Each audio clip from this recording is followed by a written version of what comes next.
In this video, we're going to explain the Rh factor of blood typing, and that simply is the positive-negative part of blood typing. The Rh factor is called Rh because it was finally worked out in using rhesus monkeys, so that's where the Rh comes in. To simplify things, individuals can have positive blood type or they can have a negative blood type. So you might have heard somebody say, oh, I'm AB positive or I'm O negative. Well, that's where the positive and the negative piece comes in. Okay, so people who have negative blood type are recessive. And in order for them to be recessive, they have two lowercase d's. Okay, positive blood type is dominant, but as in most dominant characteristics, you could have a homozygous dominant or heterozygous dominant. Either way, this is simply saying that on those blood cells, we are going to make a protein. If you got the gene, you make the protein or the glycolipid. In this instance, people with negative blood would have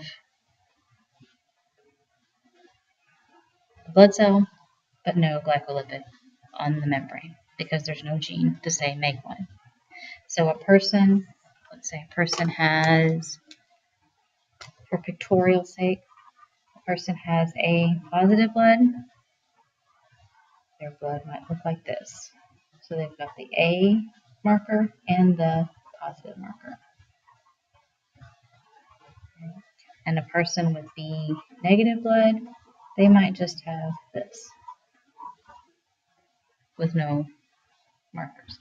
But a person with B positive blood, their blood might look like this. And we know that it's these markers that set off an immune response. Okay, a little bit of background on this Rh factor. So everything's hunky-dory until we deal with having babies.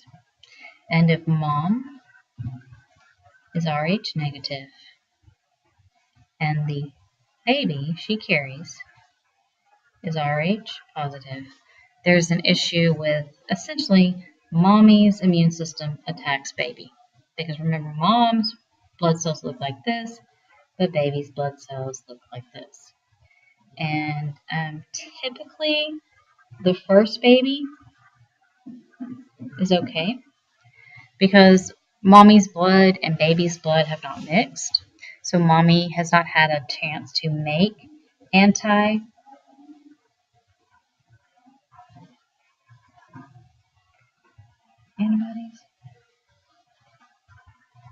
But during delivery, there is some blood mixing often, and some of baby's blood gets into mommy, and the second time mommy gets pregnant, her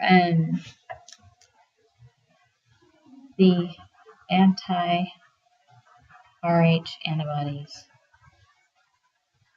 basically attack baby, attack the fetus. And it's possible that this could cause a miscarriage. It could cause the child to be born deaf or with other developmental birth defects.